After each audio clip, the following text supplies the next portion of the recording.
Welcome to the L-5 podcast. We are back with another episode.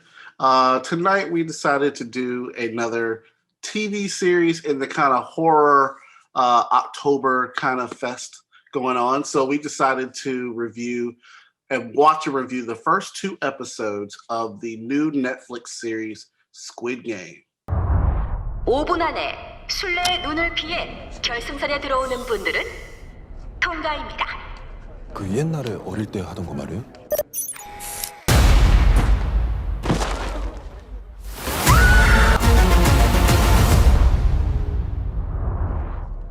사람이 죽었다고요! 내 말 안 들려? 이러면 안 되는 거잖아!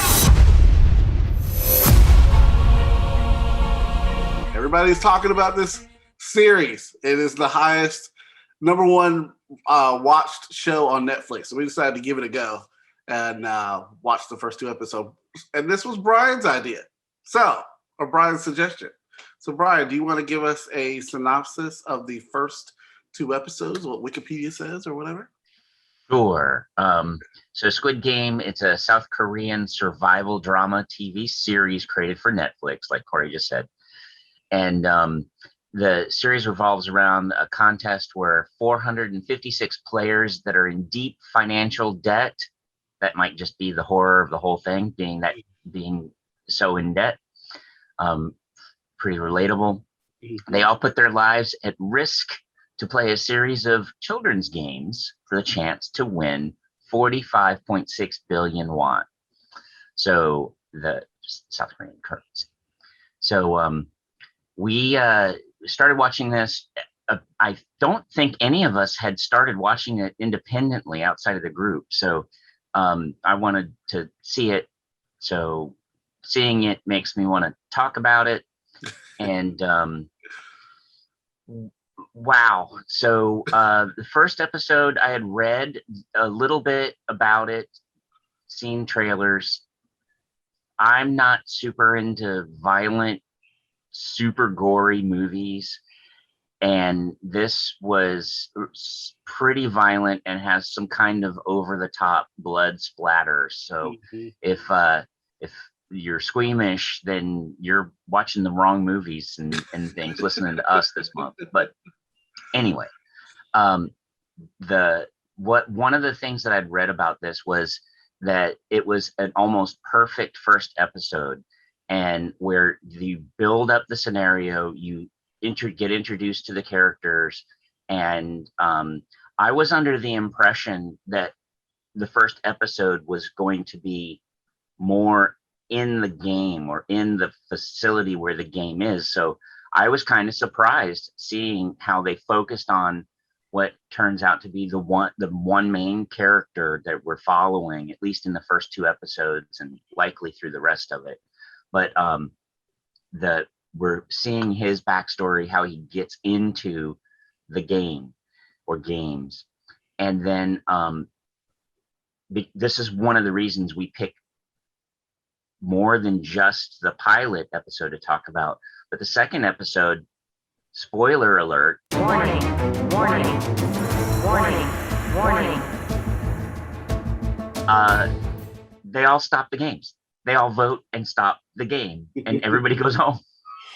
So that was kind of a big surprise, but they kind of foreshadowed that when they listed out the rules. So there had to be a reason to list the different rules, and they called them out on that as soon as half of them ended up dead in the first game. So that was a pretty remarkable premise.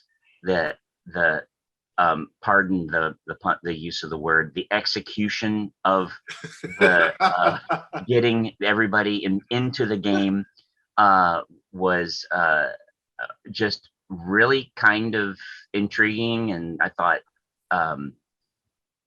clever, just having somebody show up and play a little gambling game and get them interested, and then basically kidnapping them, not against their will. So that's kind of a synopsis, kind of a pleasant surprise. Corey, what'd you think about the first couple episodes? It was really good. I think it did a really good job of kind of what you were saying, is that the character development of really getting you attached to the main lead, and give you enough to say whether or not you're rooting for him. I find it interesting because he doesn't seem like a very likable person at first, just because he has a gambling problem. He is someone who seems like he wants to do the right thing for his family and get his family and his life back in order, but he has an addiction. And you know, a lot of people, when they have stole from his mom. Yeah, what it I is mean, like. you He know. literally stole from his own mom. I want to steal her car. It was one of those things where, like, there were several times when I'm going, what? Stop. Like, I want to just grab him and shake him. Like, stop doing this. Like, you're not going to get yourself in order if you don't stop. And it really just kind of, after that, it really just kind of throws you into the game. It's definitely one of those shows where you have to watch the second episode because of the huge cliffhanger at the end, to see what's going to happen next. And then also in the second episode to see what's going to happen after that. I think they do a really good job of storytelling to lead you into the next episode, whether you're interested 100% or not. There's some little hook there that tells you to click, you know, on the next episode. I thought that the cinematography was really well done. This apparently, I think it was, you know, it's a Korean show, so I think it was adapted, you know, or moved over here, kind of, you know, was already over in Korea or whatever. But I want to know also from you guys, did you watch it in English dubbed or did you watch it in Korean with subtitles? Because we kind of did a little bit of both. And it's really interesting to hear the different voices. I personally don't think either one of the voices fit the character. I was gonna say that I was watching it dubbed, and it feels like the tough, angry characters had little tiny squeaky voices. Yeah, and so that was bothersome. But I didn't switch over to subtitles, but I think I'll watch the next couple of episodes. We switched over. Yeah. And it was switched over to what? Which one you switched over to? To Korean. To English subtitles. Yeah, English with their real voices. Yeah. And honestly, they weren't that much better. We switched back. Exactly. So it's like you have to kind of depend. Do you want to read or do you not want to read? It's really good. Yeah. And to be honest, the woman who we'll call grandma, she got her voice and her acting got, she got no matter which language you listen to, her voice got. So she was one of the reasons I wanted to switch over, because I just felt like, oh, there's no way that the real person sounds this nagging and annoying. Yeah. Just by voice sound, not necessarily just what she's saying, but both of them were nagging and annoying. But it was just as bad, honestly. Right. So it was really interesting. I really enjoyed it, and I really liked the very first game that they played, Red Light, Green Light. Red Light, Green Light. I remember that from growing up playing that. Game that everybody played when they were growing up, and it's funny because a little bit relatable to me, for the simple fact that I had a photo shoot last weekend, and I had kids involved. And in order to get them to calm down, I'd had them do Red Light, Green Light, so that they would pose and really smile. Still do that. So kids really still play that. Oh yeah, and the child was probably about maybe 8 or 9. Okay. So it's still relevant today that kids still play that. And so I found it interesting when you're watching the first episode, they're doing that. You have all these older people playing this game, you know, as if they were children. It was just really well done. Really well done. Stacey, what did you think about?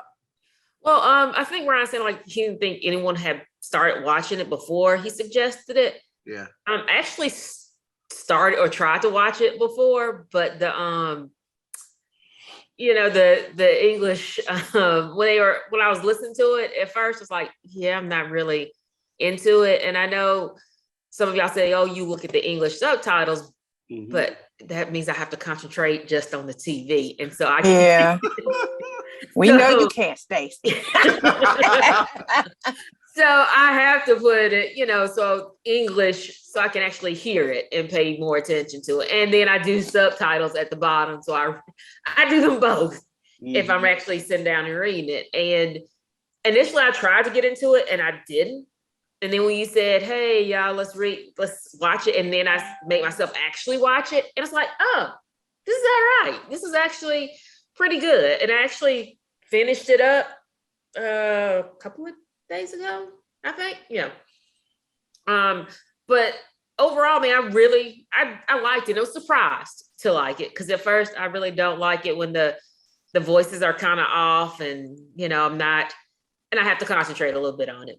But the whole idea of what you're willing to do for if you're in that much debt, because we just kind of discussed this with Dana earlier about what kind of debt they're in. They weren't just debt; they were like insane amount of debt. Not just hey, I've got some.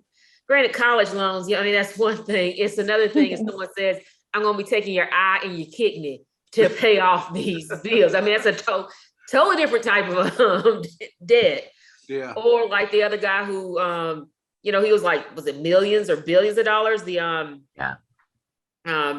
that said he's a graduate from SBU, I think, or whoever. Business school. And, whatever, he sounded like he mortgaged his mother's house and everything. So just awful, just that kind of debt that you have no way to get out of, or you don't think there's any way. Because there's debt and then there's that kind of debt. And it's like, when I was thinking about it, could I do this? And I'm gonna have to say no, because I've never been in that kind of debt before. But after the first, up to that point, it's like, oh yeah, let's try it. I tried. And then at red light, green light, first shot, and I'll probably be dead anyway. But that first game, I'm done. When they did the votes after, like, will you stay or should you keep continue?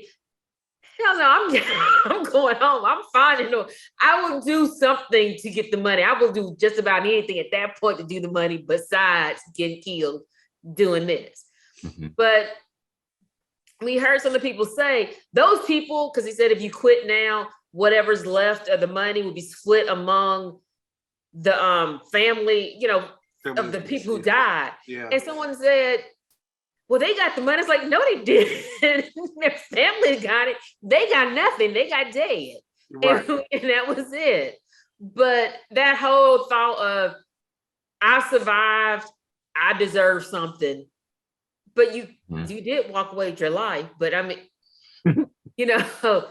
that's not enough, because I got to go back into the world and I'll be back in debt. And how many people went back to, even though with all that fear and all that, fear, you could die. They're still like, I guess I'll go back, because I never hope I'm ever in that kind of position that, just that my option is I'm going to play my life to get out of debt. Yeah. But I've never been in that kind of debt before, but at the same time, you kind of felt for some of them, like him, at that point, we hadn't heard anything about his history except for gambling addiction. And up to a point, yeah, I'm sorry, you're going to lose that kidney and that eye, but no one said to gamble. I know it's an addiction, but you stole money from your mother gave you money to buy chicken. That's all your kid wanted. She likes fried chicken, spending time with her dad. That's all you had to do. Take that money and go. And then you're going to steal from your grandma and then gamble. And granted, he won, but then he ended up losing all of it. But for the most part, what he did, I did not feel sympathy to him at that point. It wasn't until later that you saw that he, that's farther into more than 2 episodes there. But you actually find that, what kind of person is he? And you kind of feel a little bit more, he became a more sympathetic character. But initially, I was like, he could have died. His mom would have got that. His little girl would be okay. With the money if he died on that first game. But overall, I thought this was really good. And it kind of made me think about, if you continue watching, just what people are willing to do. Mm-hmm. What kind of debt we can get ourselves into. So, I mean, they didn't tell the history of everyone, but you saw what certain people, it wasn't a matter of what they were doing. It was just their circumstance that got them to that point. But also you could see what people who have too much money, what they consider entertainment. But that's just me. Yeah. So just to jump right in, because Stacey and I did actually talk about this a little bit in terms of what people will do for money, I guess. OnlyFans. And I kind of felt like, I had some concerns about people being unrealistic. And I do agree that gambling is, and in this case, especially with the main character, is definitely a disease. I mean, he is, I think, past, I don't want to say past help because I don't believe anybody's in past help, but he is really deep. He's deep down in it. Yeah. But I can't say that I felt that everybody's struggle warranted the fact that only one person could win. So like if I were to redo this story, I would probably have more than one winner, because your odds were so stacked against you that pretty much you knew that everybody had to die and you had to be the only survivor at the end to get the money. I think realistically, some of these characters would have known going into this, they weren't going to make it. The odds were stacked completely against you. That first game is all you need to know. I wasn't going to make it because the first game, if anything, it was very physical. So anybody who is not in good physical shape should never have shown back up. And we saw old people who wasn't in no kind of shape. Hey, it was just, all these people. Well, no, because I feel like if they're that stacked against you, I mean, let's be honest. The man who had the brain tumor, who was, he's dying of cancer. He has some form of dementia that will play out. Some things are going on with him. He realistically, without help of others, would have died earlier on. So I think there would have been no reason for him to go there unless he just wanted to be murdered. Once he found out that this is what was going to happen, because Corey and I joked throughout this whole thing. We're like, how do we think we would have fared? And I have to remind him that either we would have died initially or we would have never came back, because there's no chance in hell we would have made it through this. You would have been that husband-wife team that was... We wouldn't have made it that far. We wouldn't, okay, yes and no. Oops. Anyway. Which one was going to die on that partnership thing? Well, one of you might have made it. Come on. Yeah. No, so, Brian, again, to my point, we wouldn't have made it that far. So, yeah, no. So I was kind of like, okay, the main character, he was there because his mother needed an operation or she was going to die. I could kind of, even though I think he should have known odds were probably stacked against him, I think in fairness, okay, that's probably legit. Maybe, because we would probably, a lot of people do anything for their parents, right? So I get that.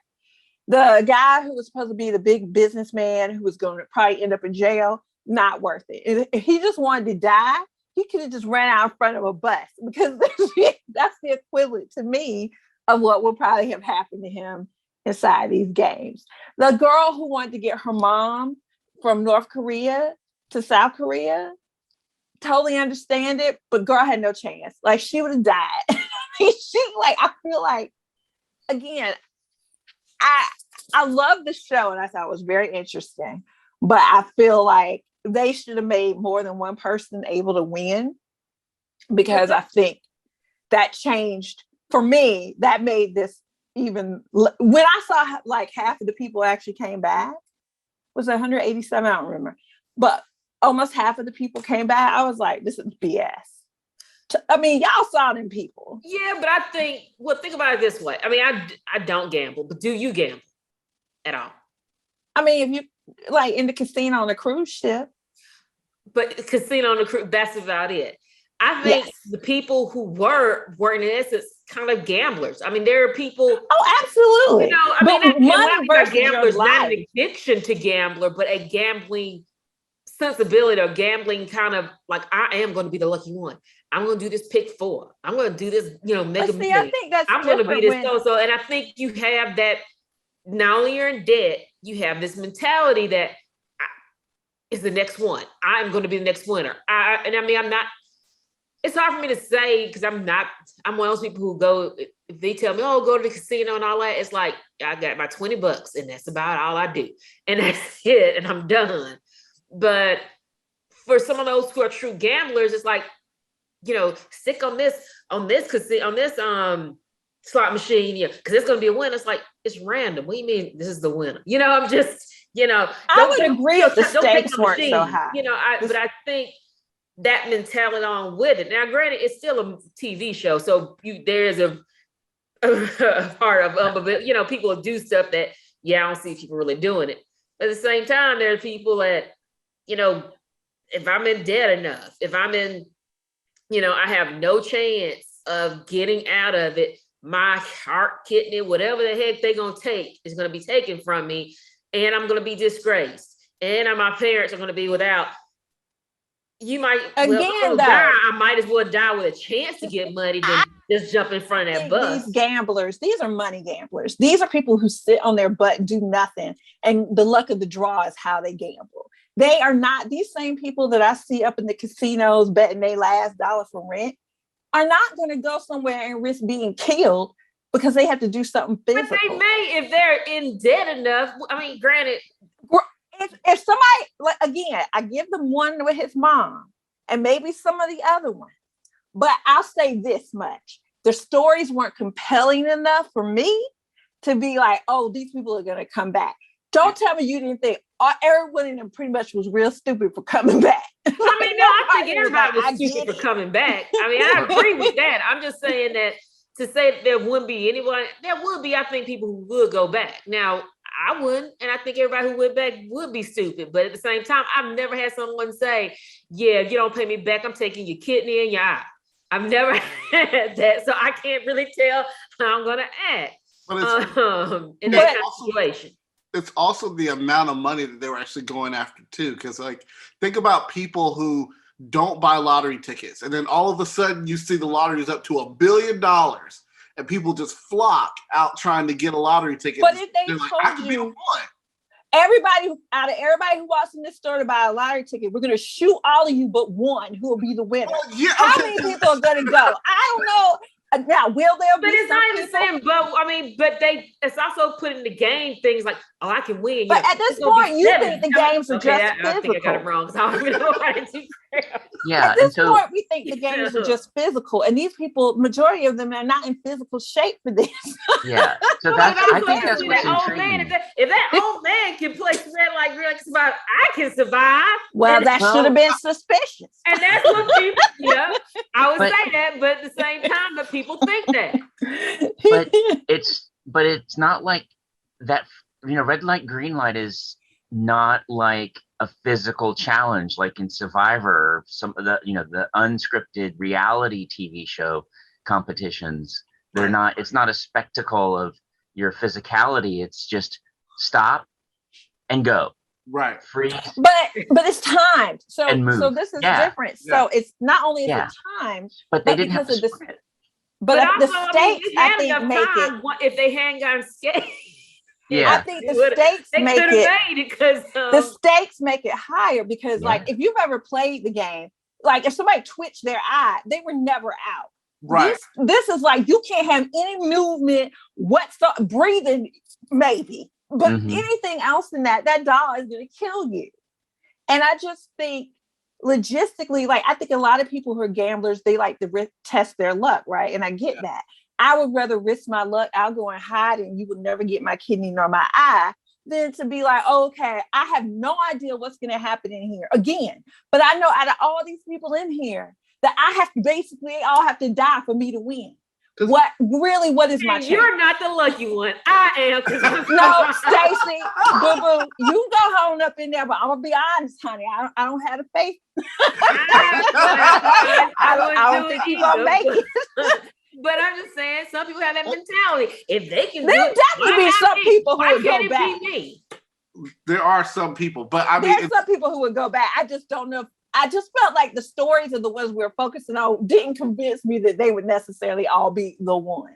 Right, because I think the initial setup of the first episode with a game that's so simple, like red light, green light, and half of the people die, that's enough for me to say, I'm not going back. I mean, you're on the first day. Either after the first person got shot, it's like, oh gosh. Yeah. Don't we all think the games after that would be just getting harder and harder? That's exactly what I was getting ready to say. I wouldn't do it, but again, never been to the point of that kind of desperation. And I cannot see it, but I don't think totally that there's no one out there who would. I mean, right. No, and I think there would be. I absolutely think there would be. My question is, and just how I felt was that the stories of the main people we were following, I did not get enough of the backstory or feel enough of these characters to really feel like these are choices they would have made to come back. So that's all. I'm not saying that nobody would come back because I don't believe that. I'm sure some people would. I mean, to me, the one that would come back, I mean, some of them I do, because like the guy who was like going to jail, about to have his mama lose her stuff, and because I think the pressure for him to be, everybody said, oh, you should have been doing this, and everybody who saw him and knew him, especially that other guy who saw him, is like, you're such a, well, why are you here? You know, you're so smart, and all that pressure and all the money he's lost, and he's not only lost money and debt, but his respect or his self-worth. And I think that was like, either I can get this money back and I can gain that back, or, you know, you said kill yourself, but I was like, if I'm going to kill myself, I might as well kill it doing this game and versus doing that. I mean, I think that's what his thought was. Like, I would rather die doing something to get the money versus being out there and go to prison for the rest of my life or be killed because of that. I mean, that's what was he trying to, it's like, I guess it seems like they go from 0 to 1 million. You know, it's like, oh, I'm this horrible person. I've lost all this money. I could just kill myself. The world is ended, blah, blah, blah. I'm so desperate to go do this game. What did he try to do in between? Did he try to get a second job? Did he try to steal some money and put some more in the stock market? Like, there's not enough story there. I mean, he was, what was he going to do? He's going to sell both the kidneys to get for what he was in debt for. There's just not enough desperation from that guy to me. Again, I don't know if we talked about the crazy woman. I don't know really what her backstory. I have no idea what her story. Her backstory was, and I don't know, why she was there. So that's just odd. Like, I just felt like that part. So what? It didn't have me really rooting for anybody because I thought they were all just being silly. So I was just like, whatever. So like, I'm not rooting for nobody. All of them can die. That's kind of how I was. I was like, of course, as we got into more, so you weren't, how about the Pakistani guy? You weren't rooting for him? Yeah, I thought he was. Yes. I won't say I was rooting for him. I thought he was a nice guy, and I felt like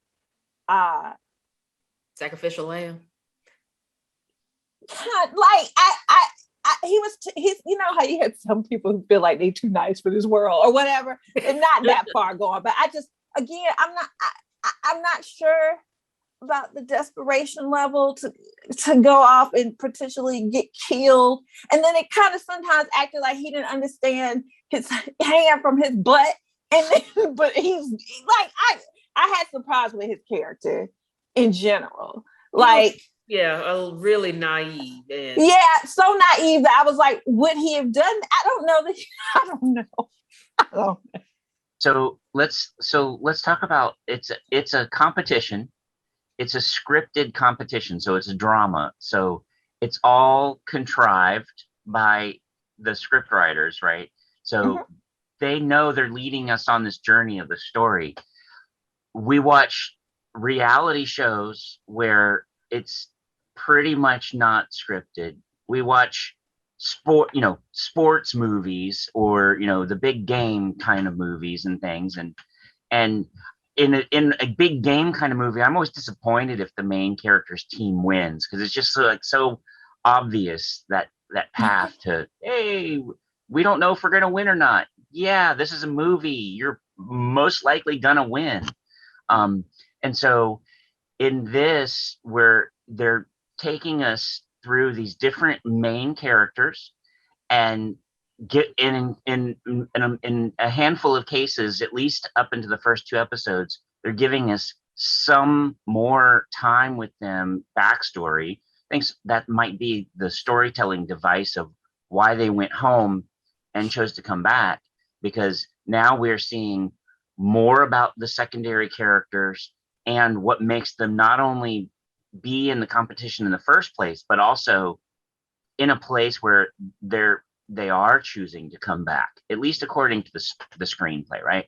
Mm-hmm. So, yeah, I don't think that we would do this in real life. Sure, the stakes in a real competition would probably never be that high, but in a fictional horror drama, let's make the stakes as high as possible. I think that's the most important thing. I mean, a very important thing, not the most, but a very important thing of storytelling, high stakes. There's got to be risk, and it's a horror, shocking and horror type of story. So we're kind of getting those kinds of thrills too. And I was thinking about this because we were also talking about some other shows like Star Trek Discovery, season 3. The stakes are so high. Everything is lost. They throw the dice at the end of season 2, and it's a huge gamble. Not only one person could potentially die, but the whole crew decides, oh, we're going to come with you. Now the whole crew on a whole Starfleet starship is doing a gamble, and the stakes are really high. And season 3 carried that almost every single episode. The stakes are really, really high. Everybody could die at any minute. It's just bonkers. And I loved it. So the side review, Star Trek Discovery. I have a quick question. So how far did everybody get? Because Corey and I watched the whole thing. Finished the whole thing. I stayed at 2, so you guys can talk. You can talk about more. No. I don't want to spoil any of it. I wanted to know. What I really liked, and I thought they did well at the end of episode 2, is exactly what you said, Corey. There's a hook in there. Everybody decides they're going to come back for different reasons. Mm-hmm. And the criminal guy, the one we haven't talked about, he's coming back with some people who are going to break in and steal the money out of the giant piggy bank. I just thought my goodness, that was so stupid. Since you think it's stupid, I think it's just hilarious. Like, God, they're I think you think it was hilarious in a similar way that I think it was stupid. Like, how are you going to do this? Right. Like, how are you going to do this? Do you even know where you were? So y'all were all going to get and fall asleep, and then get there after they took all the weapons off you, and do what? And then how you gonna leave? You don't even know where you at, what the place look like. Next episode, quick. Let's do it. Let's find out. Exactly right? That's exactly right. Yeah. It's definitely there. So I think with Stacy, Dana, and I watching the whole series, we of course definitely recommend it, and obviously you want to continue to watch, right, Brian? I mean, I do. I don't want to put words in your mouth, but I think it's one of those shows where it's easily bingeable, and they definitely put that hook in there to make you keep going. I will say, for me, without spoiling anything, for the rest of the season, is that the games are really what hooked me more than anything. It's kind of like a mousetrap. How do you get out of the mousetrap? And I was more intrigued with that than anything else. And I think everything that they put in there is very, very clever. And Dana and I both said, just watching the first 2 episodes, we said this a couple times. There's your Halloween costume for 2021 with the green. And it really is. It has been. It is. Yeah. I think it's gonna be fun. You said the games are really clever. the design in the show is really good. The giant doll in that red light, green light game. Yep. Just them being in this giant set box in the countryside just was beautifully done. And then there's an environment that's not in the games, but it was like in the line to the games. Yeah. All of the staircases that looked like the MC Escher drawing of all of the stairs going all the different directions. That was just really just beautiful to look at. It was just pretty. Yeah. Great cinematography. Yeah. Corey had because I was like, I wonder why they're having them walk all of the stairs. It's random or whatever. And Corey he was like, maybe it's so if they tried to get out, they would have no idea which way to go, where, because doors everywhere and stairs here to there. So I was like, that's pretty interesting. It had some Big Brother vibes, you know, how they redo the whole outside, even, you know, it's outside in outside kind of thing. Yeah. So that's what I thought about. I mean, I have to give it to Netflix. Like, they sure hyped this thing up. And to me, it all started for me, TikTok, people playing red light, green light, and then pretending that they heard some song they really love come on, and they just couldn't stop shaking their booty, and then they get shot. What is this? And so that was kind of my like trying to figure out what is this show about exactly that they're talking about. And so it's definitely a social talker. There's no doubt about it. I mean, there's tons of memes out there, and you know, people just posting all kinds of stuff. Like, it's the talker. And I can't believe it's the highest watched show on Netflix. Like, that's just crazy. A lot of little kids who shouldn't be watching it. You know?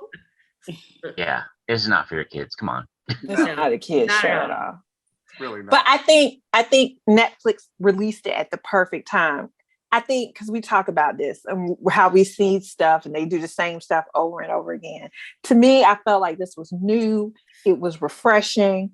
And I think that's what everybody kind of need. We've probably all just like as a nation watched more TV in the last year and a half than ever because we haven't been going anywhere.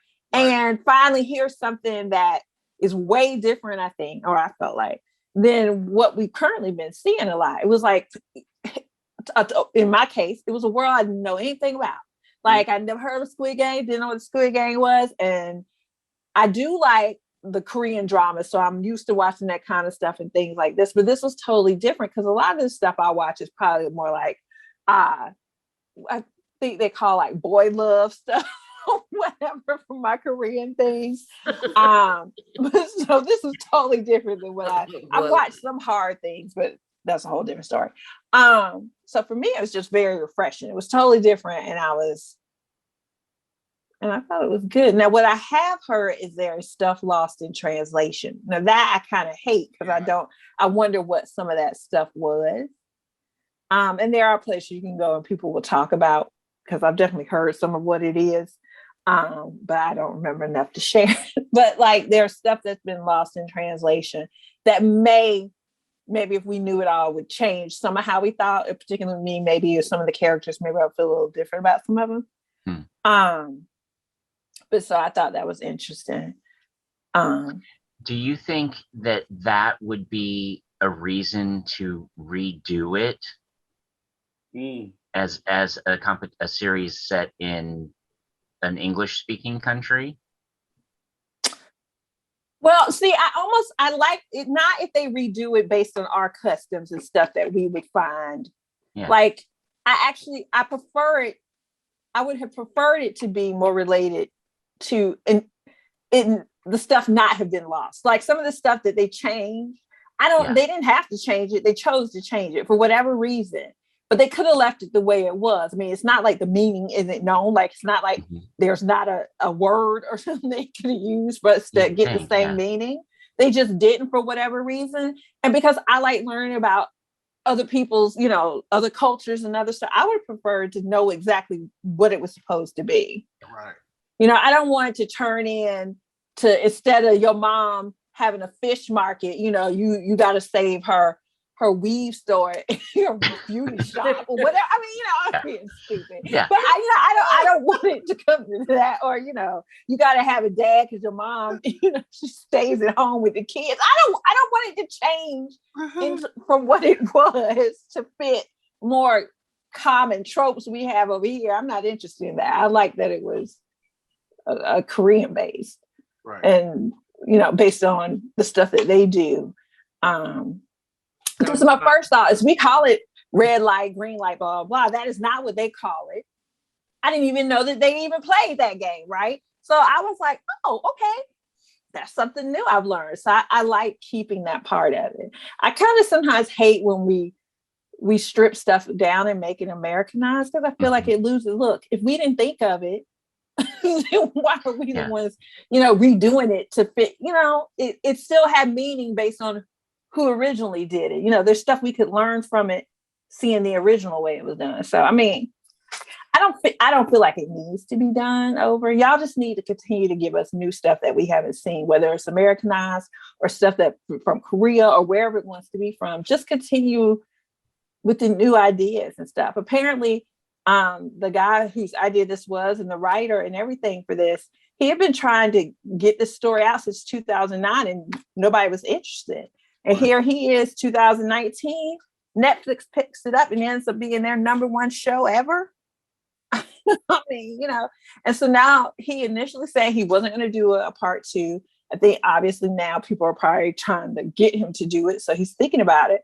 But one thing he said, and I love this because I thought it was so smart, is if he does a part 2, it'll only be after he makes other movies that he gets Netflix to agree to show. Because he doesn't want to just be known as the person who did Squid Games. And I'm like, smart businessman. I absolutely love that, because you were hot. They want you. You make sure you get what you want out of that deal. And so, because we know sometimes with sequels, especially when there was never planned, they end up not being that great, you know? And I wouldn't want that to be my legacy, especially if I wasn't really even interested in doing that. But I have another movie that I've been wanting to get. This is the perfect time to be like, okay, I'll think about doing it too. In the meantime, I need you to, do this movie for me. So I was like, I love that. So I think, I like the story behind it. So I thought it was great. All right. I really liked it. How about a round of stars?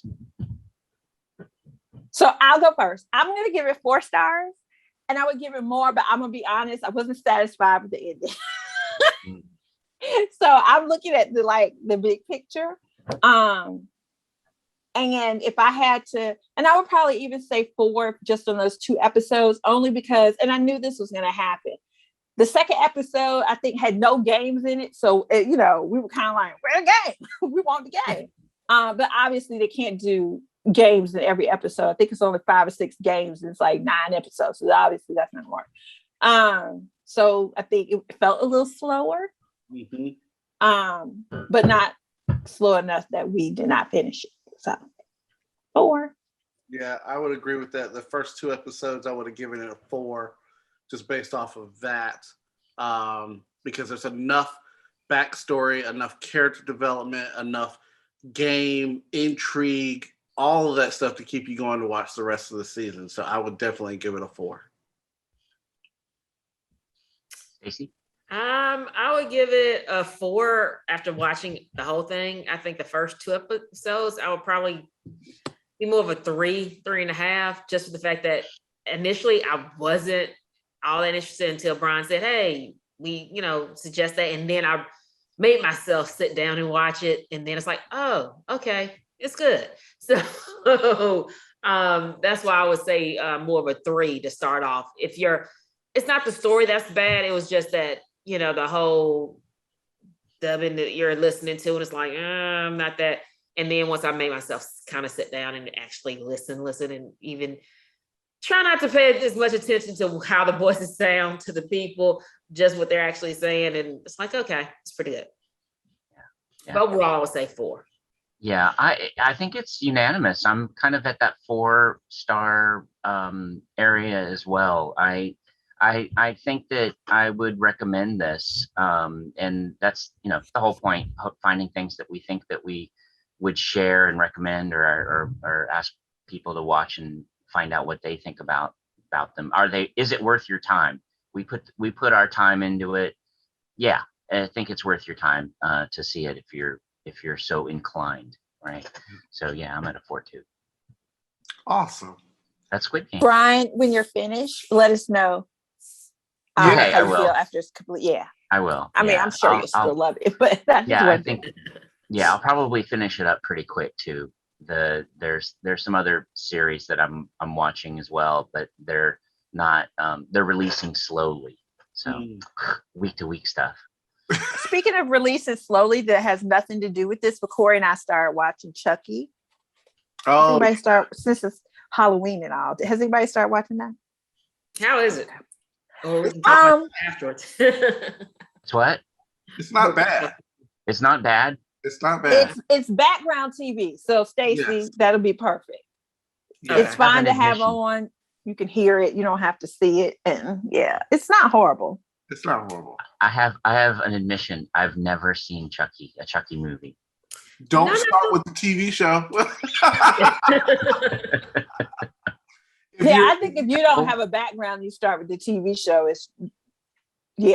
No. So in order to enjoy the TV show, you have to know at least the first movie. You have to have seen all of them.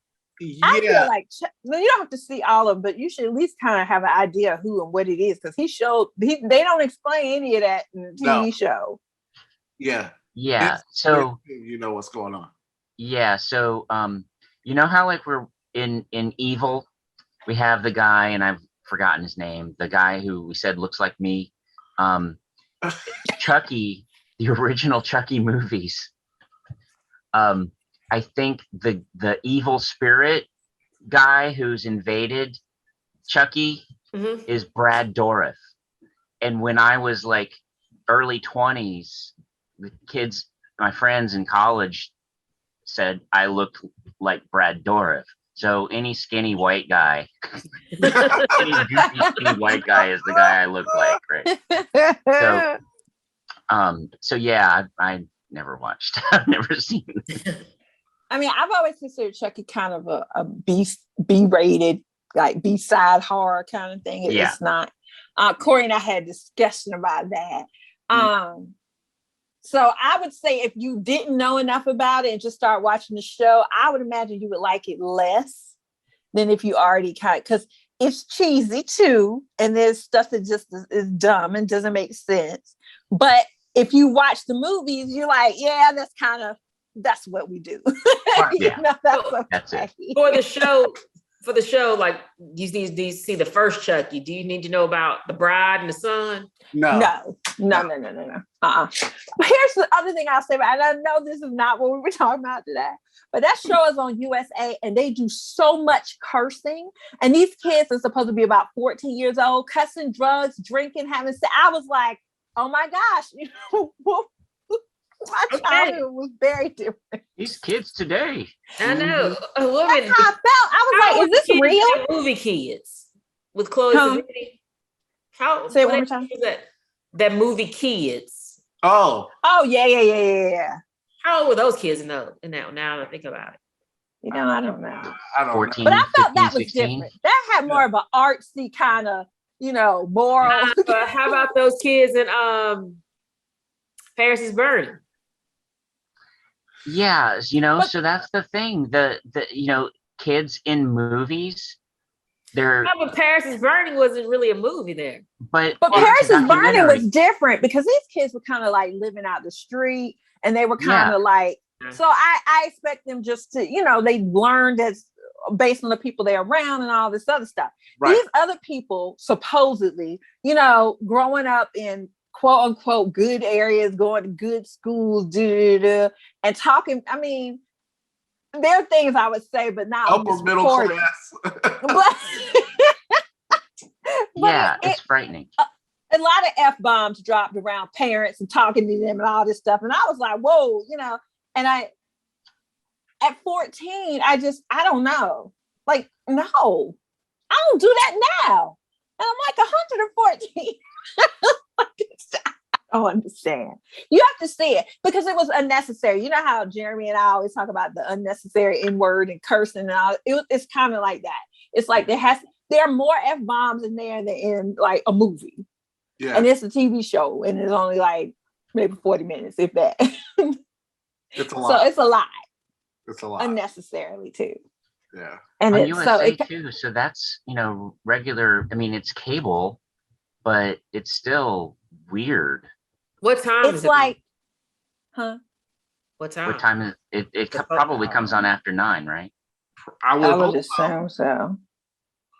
Yeah, But it's just weird. Yeah, it's rough. And again, I think it probably stands out just because it's so much. Like if it happened once in the blue moon and it fit what was going on, but this is like casual conversation. Exactly. I don't know, y'all. I don't have kids, so I just may be totally like out of touch. But I'm like, is this really what 14-year-olds? I don't know. Oh my gosh, because they're horrible. They can't hear me, but I'm being recorded, so I think they parent what they hear at home and at school. And so if those words are in your vocabulary as a parent, they're going to be in your kids' mouths. Right. And if you don't shut it down, if you don't want to hear them say that, then you've got to regulate yourself a little bit and let them know that that's not okay. And I think that's really what we're saying, Brian, is because the mom has told one of the kids, hey, we don't use potty mouth language and all this. So and the parents, I don't hear them saying that, but the kids are saying it and the parents don't say anything to them. And I'm just like, you still got lips? and so some of that is, pick your battles, that kind of method for, am I going to really fight the battle about, using those words? They know how I feel. They know how it makes them sound, all of that. I'm not going to die on that sword. I'm going to just change the subject. Right. But look, one of their teachers said it in class. Yeah, one of the teachers said it in class too. Like it's just all like it's just a lot of wrong, in my opinion. Yeah, a lot of wrong, a lot of questionable things. Yeah, I wouldn't put that in my screenplay, right? Yeah. Yeah, it just again it takes away because why I'm focusing on that, and it has nothing to do with the story. It's distracting. It's like, and I think that, I think I agree. I totally agree with you. With when you've got bad choices in script writing, and this is where it comes back. It's like, would a teacher really swear in the classroom and think nothing of it? I don't think so. I don't think so. Mm-hmm. I don't think so either. So yeah, so that was our review. Bring it back. So yeah, so that was our review of Squid Game, the first 2 episodes on Netflix. Leave us a comment down below if you watched the first 2 episodes or if you watched the whole season of Squid Game, and let us know what you thought about this new fantastic show that everybody's talking about on Netflix. Hope you enjoyed this podcast, and we will see you guys next time. All right. Red light. Green light.